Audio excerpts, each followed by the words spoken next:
The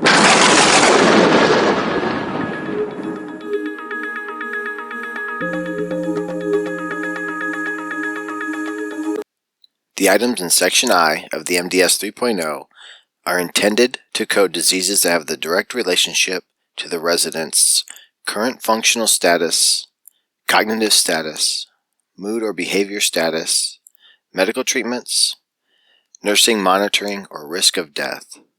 One of the important functions of the MDS assessment is to generate an updated, accurate picture of the resident's current health status.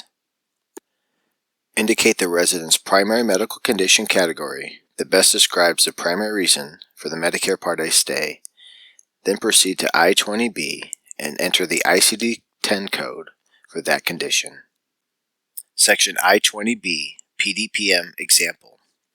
Determine the patient's PDPM primary diagnosis clinical category using the ICD-10 code recorded in MDS item I-20B. For example, a patient's primary diagnosis, found here in point-click care, is I-50.9 heart failure unspecified.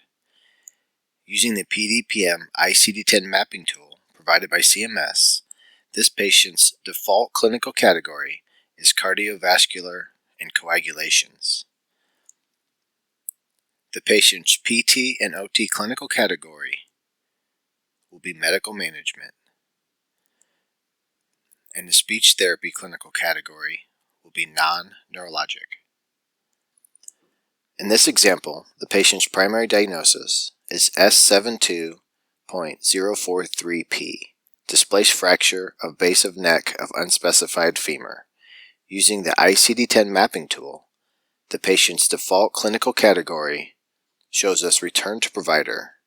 That means a more specific ICD-10 code will be needed in order to find the PDPM clinical category. Section I, active diagnosis in the last 7 days. Step 1. Code diseases that have a documented diagnosis in the last 60 days and have a direct relationship to the resident's current functional status, cognitive status, mood or behavior status, medical treatments, nursing monitoring, or risk of death during the 7-day look-back period. The non-therapy ancillary component of PDPM is directly impacted by items coded in Section I. CMS identified a list of 50 conditions and extensive services that were associated with increases in non-therapy ancillary costs. The presence of these conditions and extensive services is reported by providers on the MDS 3.0, with some of these conditions being identified in Section I, active diagnosis, and ICD-10 codes that are coded in item I-8000 of the MDS. Key points to remember for Section I of the MDS 3.0.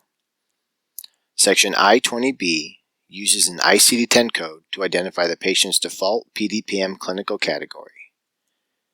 A return to provider code on the ICD-10 mapping tool means a more specific ICD-10 code is needed to determine the patient's PDPM clinical category. Items in Section I are used to identify conditions and services that impact the non-therapy ancillary component of PDPM.